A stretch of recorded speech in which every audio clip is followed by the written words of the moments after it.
وہ 4 کام جو تمہاری جیت کا باعث بنیں گے۔ اگر تم زندگی میں واقعی جیتنا چاہتے ہو تو یہ 4 کام کبھی مت چھوڑنا۔ پہلا، خود پر یقین۔ سب سے پہلی جیت خود پر یقین ہے۔ جو اپنے آپ پر بھروسہ کر لیتا ہے، دنیا اس پر بھروسہ کرنا سیکھ لیتی ہے۔ دوسرا، خاموش محنت۔ جو شور مچاتا ہے وہ کمزور ہوتا ہے۔ جو خاموشی سے محنت کرتا ہے وہی آخر میں جیتتا ہے۔ تیسرا، صبر اور استقامت۔ جلدی ہار مان لینا شکست ہے اور صبر کے ساتھ ڈٹے رہنا جیت ہے۔ اللہ صبر کرنے والوں کے ساتھ ہوتا ہے۔ چوتھی، اللہ پر بھروسہ۔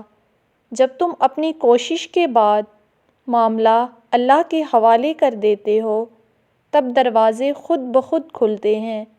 یاد رکھو، جیت نصیب کی نہیں، یقین، محنت اور توکل کی ہوتی ہے۔